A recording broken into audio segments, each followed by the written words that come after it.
C'est quoi d'abord, Boker Tov. Je vois que ça a démarré, il est très tard. C'est quoi votre problème depuis ce matin? D'abord, on est quel jour aujourd'hui?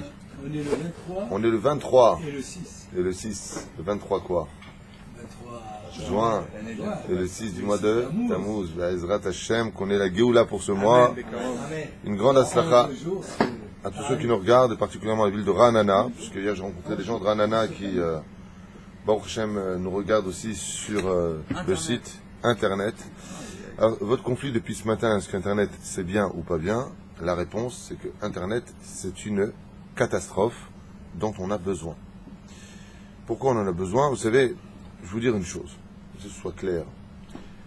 Internet, juste avant de commencer mon étude, est comparable au Etzada Tovara. Dans le jardin d'Éden, il y avait deux arbres. L'arbre de la connaissance du bien et du mal, et l'arbre de la vie. L'arbre de la vie, c'est l'étude de la Torah netto, quand tu étudies la Torah. L'arbre de la connaissance du bien et du mal, c'est un arbre où il y a aussi bien le meilleur que le pire. Quelle était la conséquence de la nourriture de cet arbre-là, entre guillemets, de façon imagée? C'était que tes yeux pouvaient s'ouvrir et comprendre des choses que Dieu ne te permettait pas de comprendre si tu n'avais pas d'abord consommé de l'arbre de la vie. Je ne sais pas si vous comprenez ce que je suis en train de dire. C'est-à-dire que tu avais un arbre à droite, un arbre à gauche, si je peux me permettre. Pour pouvoir consommer l'arbre de la connaissance du bien et du mal, Dieu dit à ce moment-là à Adam Arishon, tu mangeras de tous les arbres du jardin d'Éden, sauf de cet arbre-là. Donc, selon la Torah, si on compare, réellement parlant, le fait d'avoir Internet de nos jours, où on peut tout avoir dessus, absolument le bien absolu comme le mal absolu. Le bien absolu, par exemple, Baruch Hashem, si je puis me permettre de me prendre moi-même en exemple, combien de dizaines, voire de centaines de couples j'ai rencontrés en l'espace de 2 ans, vous avez créé vous-même ce site, qui ont fait tchouva. J'ai rencontré une personne à Paris qui m'a dit, qui m'a regardé un couple comme ça, et la femme me dit, bonjour, je sais quoi, elle me dit, le kissouille, c'est grâce à vos cours. Donc, Baruch Hashem, beaucoup de couples ont fait tchouva, et beaucoup de gens aujourd'hui étudient le Daf Yomi par Internet. Grâce à Dieu aujourd'hui, grâce à Internet, on peut travailler sans perdre de temps, de se déplacer, ou d'aller chercher des feuilles pour faire des fax. On a des mails. On peut poser des questions al-pi al-acha, où des gens ne sachant pas quoi faire, écrivent sur Internet, questions-réponses, comme j'ai pratiquement toute la journée. Rappelez-vous, je viens de mettre du lait dans ma casserole, le lait était plutôt tiède, quel est le din? Quelle est la halacha? Sur place, je réponds, parce que ce sont des choses qui sont immédiates. Donc, il y a beaucoup de bien sur Internet. Seulement, la question, c'est de savoir, est-ce que ce bien est assez valable face aux dégâts que ça peut aussi provoquer à côté? C'est toute la question. Par exemple, vous prenez Facebook, d'accord, qui est un QG de Lachonara, de Motzi Shemra, de Znout. Pour moi, Facebook est une catastrophe phénoménale.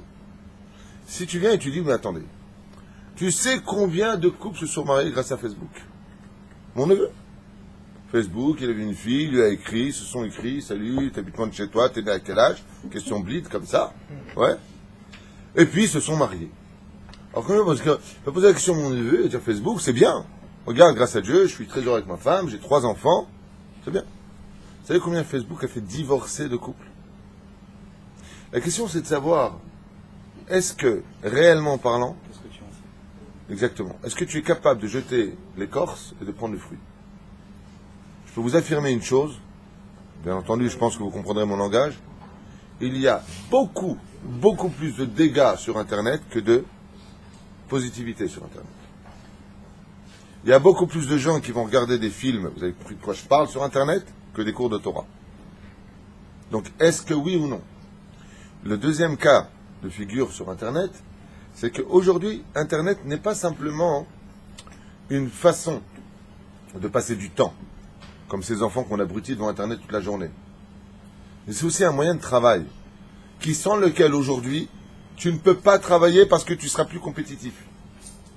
Ce qui fait que si tu n'as pas Internet dans ta petite mallette en train d'écrire et d'envoyer en Chine à droite et à gauche ton travail par lequel tu pourras aussi t'adonner à plus de temps d'étude de la Torah, puisque avant, on avait besoin de courrier, vous vous rappelez, les facteurs, on payait même des mecs en moto. Métier qui est en train de disparaître. Courrier express. On l'utilise que pour les coursiers. Aujourd'hui, il n'y a plus besoin de personne, même les fax. Qu'est-ce qu'il faut d'un fax? Ouais. Aujourd'hui, il y a mail, il y a Internet, il n'y a même plus besoin de ça. Vous avez un appareil qui s'appelle le portable, qui est un appareil qui est conçu pour appeler le téléphone. Allô? Je vois le haïlek, la baisse. Ouais.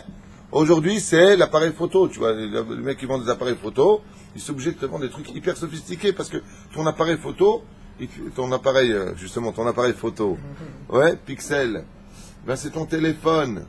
Et puis c'est aussi ton fax. Et puis c'est aussi ton mail. Et puis c'est aussi ton bureau de travail. C'est mon cas. Moi, j'ai un portable sur moi. D'accord? Je le reconnais parce que je travaille avec. Et j'ai plusieurs mails dessus. Il y a les sites. On a quatre façons de diffuser la Torah de nos cours. Mais c'est impressionnant. C'est un bureau. Pour moi, c'est un bureau. Quand je m'assois de côté et que je réponds à mes questions toute la journée de Torah, c'est incroyable ce qu'on arrive à faire en si peu de temps. Donc c'est un moyen rapide. Parce que le monde aujourd'hui est devenu très rapide.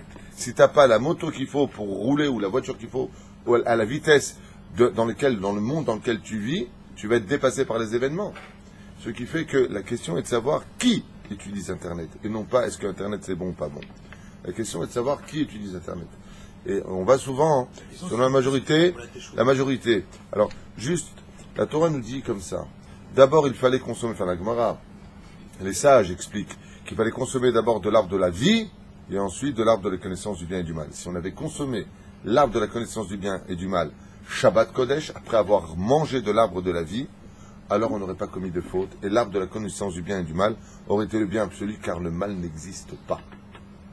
Mais si, Chaz v'Shalom, on n'a pas de Hirat Shamaim, à un très haut degré, pour pouvoir mettre nos yeux là-dedans, alors on ressemblera une fois de plus à Adam, à Rishon, qui, avant la faute, tombe dans la faute. Parce que beaucoup de gens peuvent tomber dans la faute. Le seul problème qu'on a, et je vais vous dire quelque chose de très important avant de commencer mon shiur, très très important. Le drame que nous avons aujourd'hui vient du fait que nous avons perdu la notion de ce que veut dire le mal. Je répète, attendez un instant. Je répète, c'est tellement important. Le drame, plus grave que tout aujourd'hui, c'est que nous avons perdu la notion de ce que veut dire mal, ra, lotov, racha, on a perdu. Je vous donne un exemple hier au téléphone. Je m'entretiens avec une personne pour un shlom bayit. Ça va jusque-là? Ça va, très bien. La personne me dit qu'elle dit à sa fille, qui est en train de bronzer à la piscine, avec le routinier, avec tout le respect que je vous dois, comment on appelle ça en français, un routinier? Un string. Donc c'est une fille de peu importe, je crois qu'elle a 16 ans, peu importe, on ne va pas entrer dans les détails. Et la maman dit à sa fille, va t'habiller, ton père arrive. La fille répond, quoi, ça va maman, tu vois pas, il a déjà vu derrière. Je ne sais pas si vous comprenez ce que je veux dire. La fille est pratiquement à poil, parce que c'est la fille de son père. La maman lui dit, papa arrive, monte, va t'habiller. Les enfants répondent, 16, 17 ans, peu importe.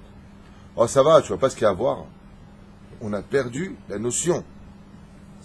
C'est de la prostitution. C'est un péché ça qui descend la personne au Guéhinam. Mais tu vas dire ça aujourd'hui à une personne, mais tu m'étais malade. Hein. Ah, les extrémistes, n'importe quoi. Est-ce que Dieu va faire... Vous comprenez ce que je suis en train de dire ou pas? Ouais. On a perdu la notion du mal. T'as deux hommes qui sont assis en face des enfants, ils s'embrassent. Vous vous rendez pas compte que vous êtes dans le mal? Vous vous rendez pas compte que ce que vous faites, c'est honteux? La honte a disparu. Comment on dit d'ailleurs en hébreu honte? Boucha. Comment on dit en hébreu vêtements? On l'avait dit? Levouche. Pourquoi est-ce que les gens se dénudent comme des singes? Parce qu'ils n'ont plus honte de rien. Ce qui fait qu'aujourd'hui, on est dans un monde de mal, où comme j'adore donner cet exemple, donc je ne vais pas vous fatiguer avec ça, mais si un homme regarde une femme en train de se laver de l'autre côté de l'appartement, par la fenêtre, en train de prendre sa douche et il la regarde, sa femme passe devant et elle voit son mari mater une femme qui se douche de l'autre côté. Sa réaction, en général, si elle est encore un peu normale, va de lui dire « T'as pas honte? Qu'est-ce que tu fais? Qu'est-ce que tu mates? Oui ou non ?» Oui, super. Minimum. Mais par contre, regardez bien l'hypocrisie du Yetzer Hara, comme il est fort aujourd'hui, ce Yetzer Hara. Mais par contre, si l'homme et la femme sont assis sur le fauteuil dans le salon, et que le plasma qui fait 15 mètres sur 30 mètres, parce que c'est très important, plus il est grand, plus tu vois mieux, parce qu'on va dans le monde de la bêtise, où ils mettent là-bas une belle sifria de Torah, eh bien, s'ils regardent un film où la fille là, par contre, elle est carrément nue en train de faire l'amour avec le mec, ou qu'elle prend sa douche, la femme se retourne vers le mien et dit « Elle est quand même bien foutue, telle personne. » Ouais, c'est un canon, la vérité. Mais je trouve que tu lui ressembles un peu. Moi, j'ai envie de dire temps mort. L'actrice est mariée, la fille en face était mariée. Elle est nue, elle est nue. Là, c'est une vitre de fenêtre, là, c'est une vitre de télévision. Où est la différence? Ben, c'est pas pareil. C'est un film, ça n'a rien à voir. Ça s'appelle avoir perdu la notion du mal. On est devenu débile.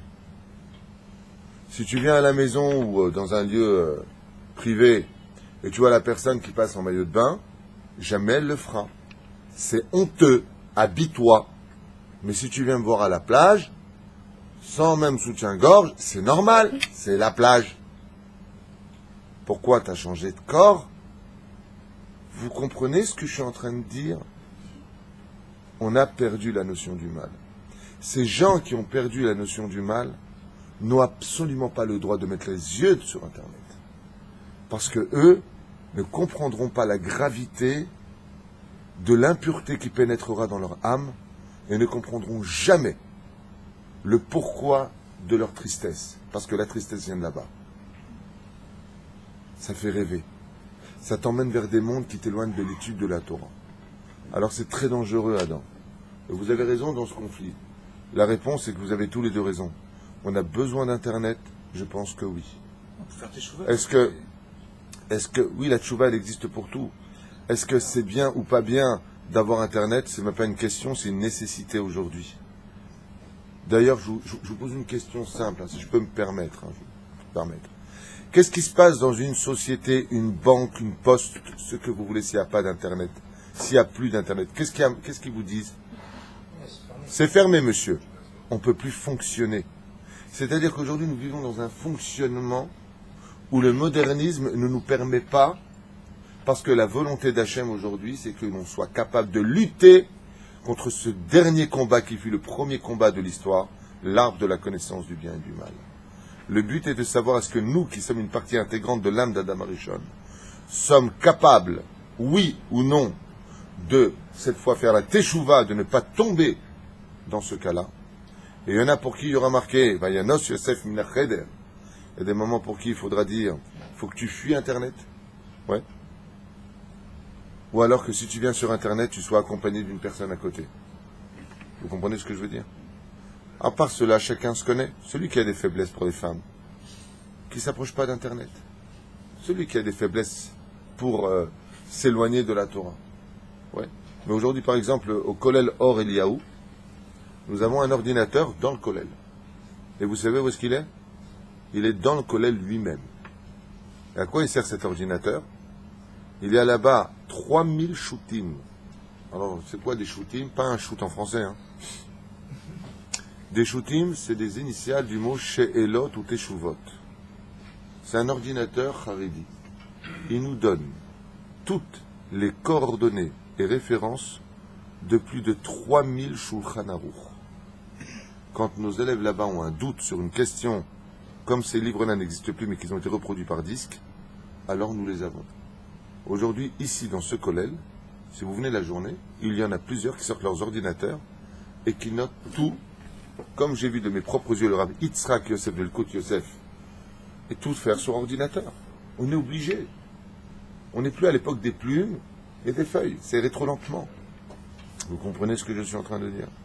Donc en réalité, si je peux me permettre, le bien et le mal peuvent exister partout. Quelle est la personne qui risquerait de perdre son monde futur? Celui qui va à la synagogue et qui parle. Tu vois que dans la synagogue, il y a aussi du mal. Pas celui simplement qui est sur Internet. Tu vas dans une... Kol hamedaber bevet hakneset, en lo chelek be'elokei Israël. La synagogue, c'est pas Internet. T'as pas de mon futur parce que tu parles dans une synagogue. C'est pas moins grave que d'être sur Internet. C'est même pire. Parce que là-bas, tu avais des excuses. La deuxième chose, c'est que je vous l'ai dit. Vous avez des pubs. Parce qu'Internet, il est un petit peu partout aujourd'hui. Donc moi, si on me posait la question, alors plutôt, est-ce que vous êtes d'accord pour Internet? La réponse est, Internet est plus que dangereux. Internet est un bitul zman hors du commun. Parce que si on utilisait vraiment Internet pour les besoins réels de la vie moderne, pour que l'on puisse mieux vivre, pour mieux étudier la Torah, on y serait beaucoup moins de temps. C'est sur ce Odef Zman, sur ce temps supplémentaire qui est pris, bien au-delà de ce que nous avons besoin de faire. Par exemple, les gens travaillent sur Internet. D'accord? Comme vous tous qui travaillez sur Internet. Ouais. Et ils ont un laps de temps de 1 heure. Qu'est-ce qu'ils font? Ils mettent des films. Ils jouent à des jeux. Ils regardent des pubs. Ils ne sont pas au boulot. Si à ce moment-là, tu appuies sur ce bouton de stop, tu éteins, et tu ouvres un livre d'études, alors Internet n'est pas moins dangereux que d'envoyer un coursier quelque part. Même s'il y a des interventions et des virus, c'est vrai. Même s'il y a des interventions et des virus, c'est vrai. Qui interviennent alors que tu ne les demandes pas. Il faut faire très attention à cela. Et vous imaginez aujourd'hui un monde sans Internet, c'est impossible. Moi, je peux vous dire quelque chose. Combien de fois j'ai fait des demi-tours, même sur la route, parce que j'ai oublié mon portable.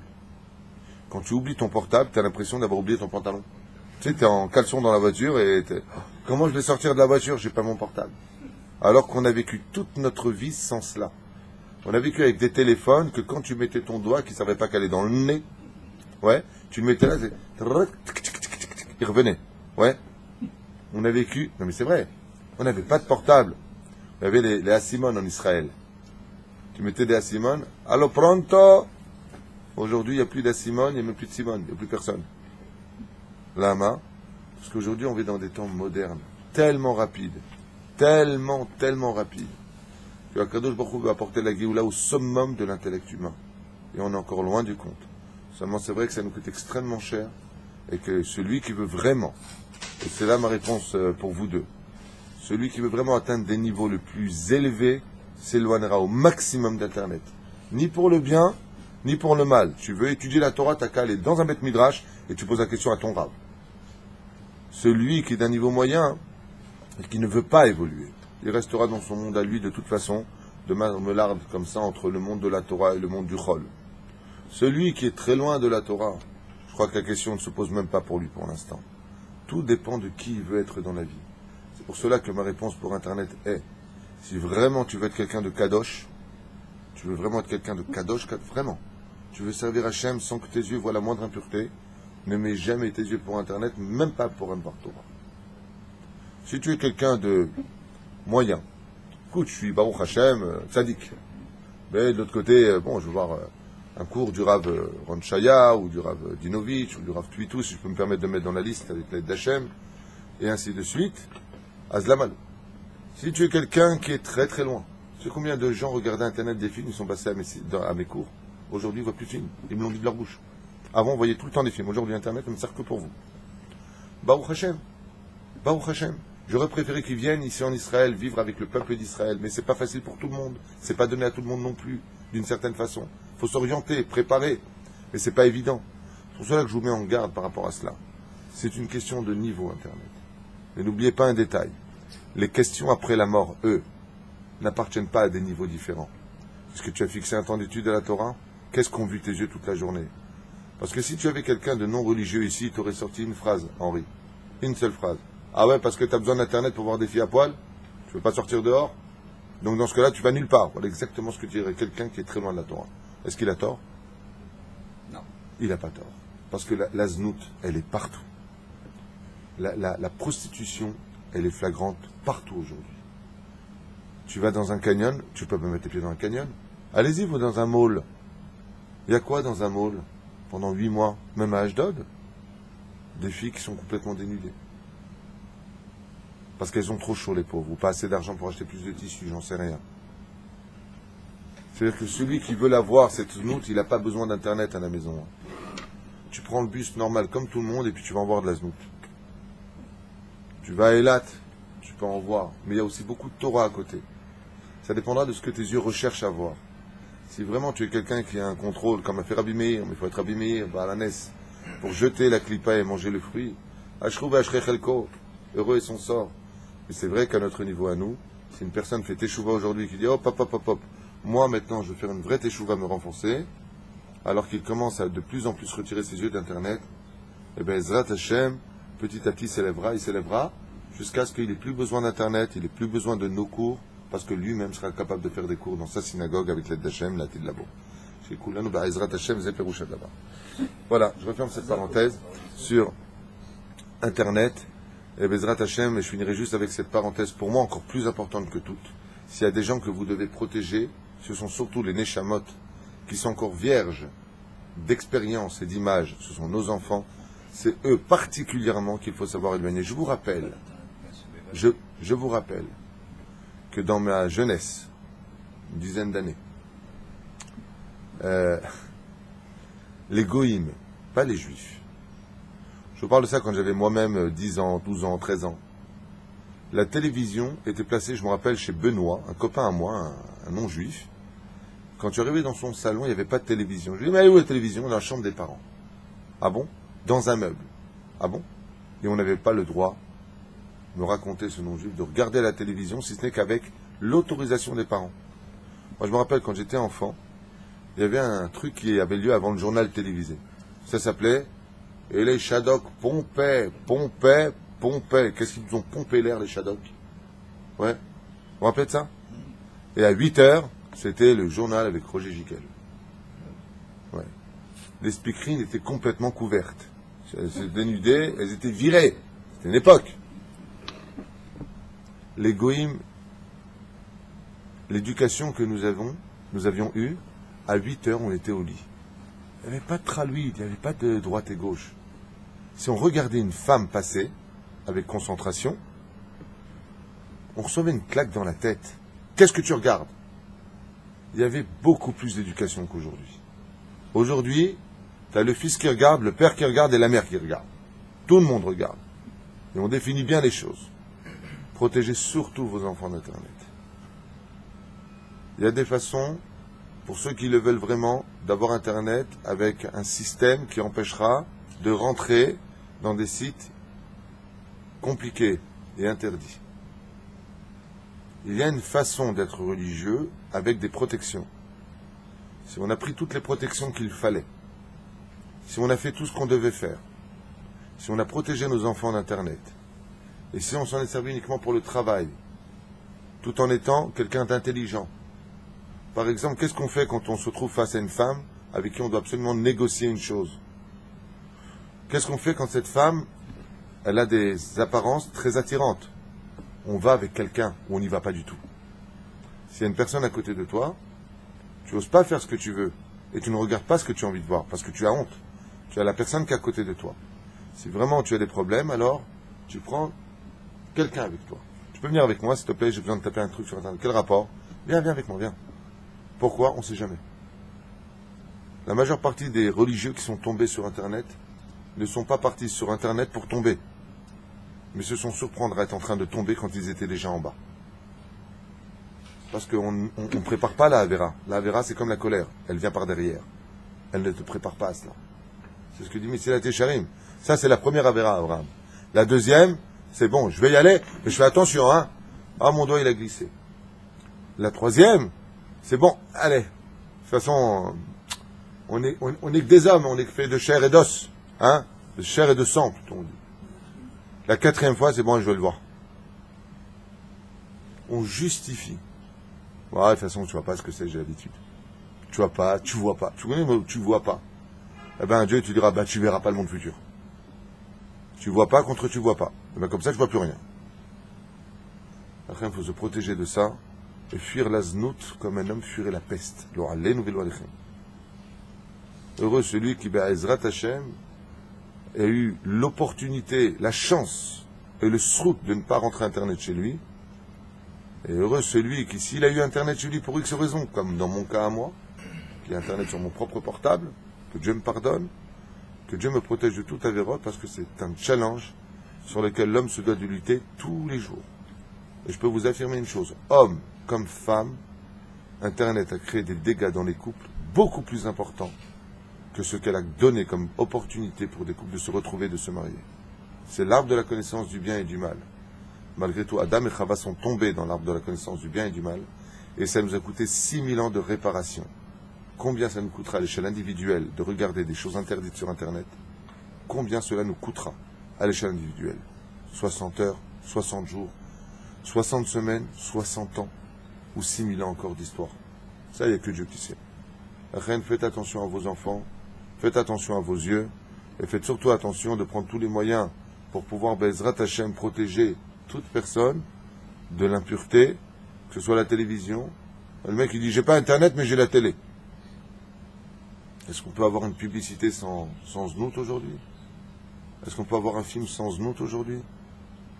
Reine Bezrat Hashem, celui qui peut sortir Internet de chez lui, qu'il le fasse. Ne serait-ce que les publicités à la télévision, elles sont... Celui qui a des enfants, ça doit être d'Ashgaha, et s'il peut mettre des moyens, il n'y a pas de problème. Comme mon épouse qui a mis un code chez nous, on ne peut pas rentrer comme on veut. Il faut le code. Donc c'est ma femme qui vient et qui met en pratique le code. Elle on a, comme on dit, une surveillance de près de ce qui se voit à la maison ou pas. Parce qu'on travaille avec Internet. Ma femme répond là-bas sur justement Facebook à tous les messages qui figurent. Elle me tient compte des questions. Je lui dis quoi répondre. C'est sur Facebook. Moi, personnellement, je n'y mets pas mes yeux. Beaucoup trop d'impureté là-bas. Là, je me suis écrit à quelqu'un quelque chose. T'as une femme qui vient, on ne sait pas d'où elle est sortie, c'est là. Et puis, good boo, allez, oujite. Ah ouais, j'ai un hein. Et on voit pas le mal. La Chen Be'ezrat Hashem, retirez Bevak Hashem Ikem. Vous avez WhatsApp, c'est bien WhatsApp. On peut même appeler gratis. C'est bien WhatsApp. Là, j'aime, tu me mets une photo de toi, on voit ton décolleté, zekch. Tu as besoin de mettre une robe moulante et tu te montres sur la photo. Lama, les mâts, pour qu'on te dise t'es belle. À ce point-là, t'es handicapé mental, que tu as besoin d'exister, qu'on te dit, oh, comme tu es bien foutu. T'as un problème psychologique à ce point-là. Quand on est heureux avec soi-même, on n'a pas besoin d'entendre que le dire, oh, comme t'es belle.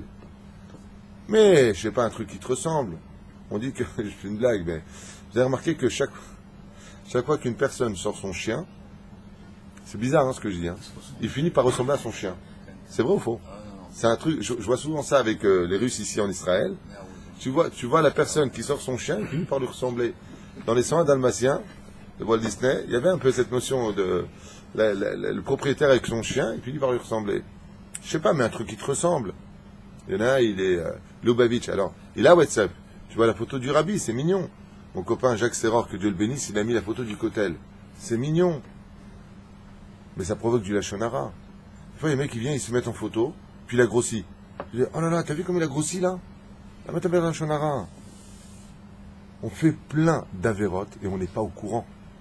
Mais des photos au maximum, tu veux montrer une photo de toi, tu veux montrer que c'est toi, mais une photo, on voit juste ta tête. Et si t'es une femme, pas besoin de voir ta tête. Il y a marqué ton nom, on sait qui tu es. Là, j'aime, tu te montres. Vous comprenez ce que je suis en train de dire? Mets un pot de fleurs. Ou un arbre. C'est là. Zéouzé. Bevadaï. La reine, on va s'arrêter là pour Internet. Bezrat Hashem, Facebook. Là, tu plaisantes. Vous allez en vacances, les vacances y arrivent. Vous allez mettre vos photos sur Facebook. C'est de la prostitution, rabotaille. Je ne suis pas un fanatique, je ne suis pas un débile. Vous n'avez absolument pas le droit de mettre... Vous savez pourquoi vos photos sur Internet? Vous savez pourquoi vous n'avez pas le droit de vous mettre à la plage avec des amis? Parce que non seulement ça fait des avérotes, mais en plus vous vous en vantez puisque vous les montrez. Pour réparer ça au niveau de la tchouva, c'est presque impossible. Je n'ai pas dit que c'était impossible, mais ça l'est presque. Parce que qui vous savez qui vous a vu?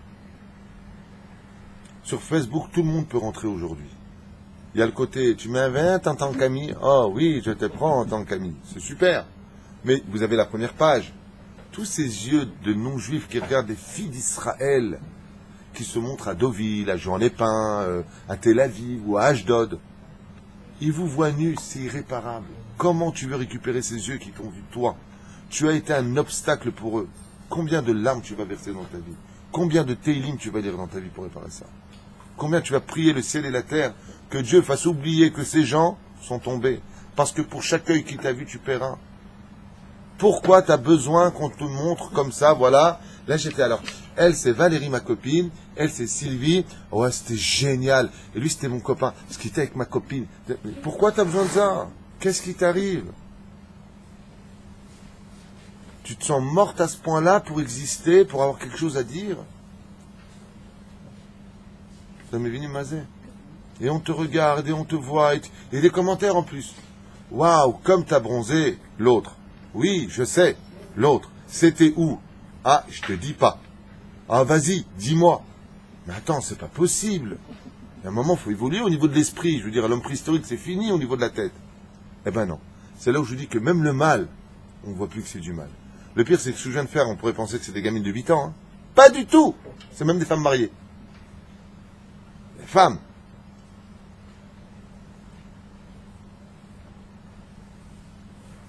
Fuyez ça, Bezrat Hashem, et grandissez, parce que dans les cieux, ça amène des guerres, ça amène des malheurs. Et après, les gens, ils te disent, mais qu'est-ce qui m'arrive? Pourquoi j'en suis là dans la vie? Pourquoi ça va pas? Et il y en a qui vont te dire, attends, mais il y a des religieux, ils font pas ça, ils sont très mal. Mais ma réponse, elle est simple. On est tous dans la même barque. Et quand le bateau il coule pour tout le monde. Ce qui fait que les religieux, eux, payent aussi leurs erreurs, parce qu'ils font peut-être aussi du lachonara ou autre chose. Mais ils payent aussi pour ceux qui se sont mis sur Facebook et sur YouTube et sur toutes sortes de moyens de communication et qui malheureusement font plonger le peuple d'Israël dans le plus bas des degrés et le plus insupportable vis-à-vis du ciel par rapport à la création du monde, c'est la boucha. C'est pour cela que la première chose qu'un homme rencontrera dans sa vie après sa mort, quand il part de ce monde, Oilo beyom adin, beyom abusha, beyom atochecha. Malheur à lui le jour de la honte. Et c'est le jour de la honte. Comment tu n'as pas eu honte? Ce que je dis pour vous, attention, hein, moi je ne suis pas mieux que vous. Hein. En disant ce que je vous dis, je me parle à moi-même. Parce que je suis qu'un humain, je suis Choser Bitchouva aussi comme vous tous, et que Dieu me pardonne et nous réveille tous à l'importance Be'ezrat Hashem d'aller goûter de la Torah. Et pour pouvoir y arriver, je vais vous dire quelque chose. Comment on fait pour y arriver? C'est très simple. Si tu n'étudies pas la Torah, tu ne peux pas y arriver. Si tu veux des armes pour lutter contre ce Yetzer Hara qui t'aveugle de la notion de ce que veut dire le bien et le mal, il te faudra étudier beaucoup de Torah et surtout un livre. Alors je vous explique ça comme ça, c'est la recette d'aujourd'hui. Petit 1, tu fixes un temps. Petit 2, avant d'ouvrir le livre que je vais te parler, tu te vides de toi-même, tu fais un esquème. Tu te fais une condition sans retour. Je me vide de tout, ce que je lis, je fais. Je ne veux pas discuter. Petit 3, ce livre s'appelle le Shulchan Aruch. Tu lis. Ça, c'est interdit. Bon, moi, je vois pas où est le mal, je te dis la vérité, tout est interdit. Non, on a dit, tu te vides. Ce qui est interdit, tu notes, tu l'as enregistré. Une fois que tu as fini ton étude, tu appelles ton Rav. Tu appelles quelqu'un qui s'y connaît très fort en halakha. Tu dis, voilà, j'ai étudié ça et ça. Le problème, c'est que demain, par exemple, la personne va étudier qu'il est strictement interdit de participer à un mariage où ça danse ensemble, Rav Ovadia Yosef, ou Ilkut Yosef, Assur l'ishtatef biten din vecheshbon, il n'a pas le droit de participer à un mariage où les danses ne sont pas séparées.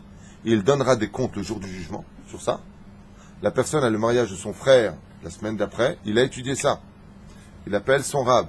J'ai un problème, c'est le mariage de mon frère, vous savez, on vient de refaire la paix, il explique sa situation. Voilà ce que dit le Shulchan Aruch, moi je veux prendre sur moi. Comment je peux arranger? Fais-toi un Rav, parce qu'il existe de façon de vivre la Torah, pour que ce soit justement un jardin de vie, et non pas un jardin qui fâche. Et de l'autre côté, même si ton frère il te donne un verre à boire et qu'il y a du poison dedans, tu ne veux pas le boire parce que c'est ton frère. Ouais, crève-toi, bois-le toi, qu'est-ce que tu fais chez moi? Je t'adore, mais ne me fais pas boire ton poison. Donc le Rav va te dire oui ou non, dans quelles conditions, il va te guider. Parce que la Torah, même si elle est carrée, elle a des façons d'être contournées qui sont aussi elles-mêmes al-pi halakha, et pour cela il faut être un grand Talmid Chacham. C'est pour cela que ne soit pas une boîte de conserve dans ton Shulchan Aruch, et un Rav qui te dira, Nachon, aval tishma, tu as sur qui compter sur tel et tel déa, tu vas à la choupa, tu te mets de côté, tu prends des photos, Bezrat Hashem, et doucement, doucement tu te retires, et ainsi de suite. Il va t'expliquer que la Torah demande de la diplomatie. Tu n'as pas besoin d'être humiliant ou d'être en train de juger les autres. Tu n'as pas besoin de tout ça. Je m'excuse, je vais aux toilettes. Ils ont duré longtemps les toilettes. Ah bah oui, mais il y avait une diarrhée, tiens. Allez hop, circuler, rien à voir. Tu n'es pas obligé de faire la police. Tu n'es pas obligé de crier sur les gens. Et tu n'es surtout pas obligé de les critiquer. Trouve des moyens. Ezrat Hashem, pour pouvoir te remplir de Torah à un tel degré avec amour, mais dans les conditions que je vous ai dit. Si tu ouvres ton Shulchan Aruch en disant « Bon, je vais faire le supermarché des courses, ne l'ouvre pas, parce que tu vas te mettre en porte-à-faux. Je veux étudier la Torah. Hashem, tout comme moi, je veux que mon mari soit fidèle, tout comme moi, je veux que ma femme soit fidèle, va dire la personne, tout comme moi, je veux que mon associé ne me trompe pas. De la même façon, nous sommes associés avec Hashem, on ne veut pas être trompé par Dieu, on ne veut pas que Dieu nous... On ne veut pas tromper Dieu. Donc, fais pas le... ça je veux pas, ça je fais pas. Avance doucement, mais même si tu avances à un très haut niveau, comme le dit le roi Salomon, Alti Chacham Yoter Midai, ne sois pas extrémiste dans tout. Perouche Adavar, ne crois pas que les choses s'accomplissent telles qu'elles sont aussi tout le temps marquées. Il y a des façons de les comprendre, et il faut un rave pour cela. Va voir un vrai rave, pas un ravagé, ni un rave allemand, ni un ravioli, ni un ravageur. Va voir un vrai Talmid Chacham, et dis voilà, il y a marqué ça et ça, Gvod Arav, tu lui expliques la situation, ton cas précis, et tu verras que Bezrat Hashem, tu auras rentré le Etz HaChaim dans le Etz HaDa'at, et que même le mal et le bien ne feront plus qu'une seule harmonie, le service divin. Car le bien et le mal, Moshe Rabbeinu a fait faire tchouva au peuple d'Israël, mais Haman, Aracha, a aussi lui fait faire tchouva à tout le peuple d'Israël. Le but est de savoir pour qui est-ce qu'on travaille. Voilà.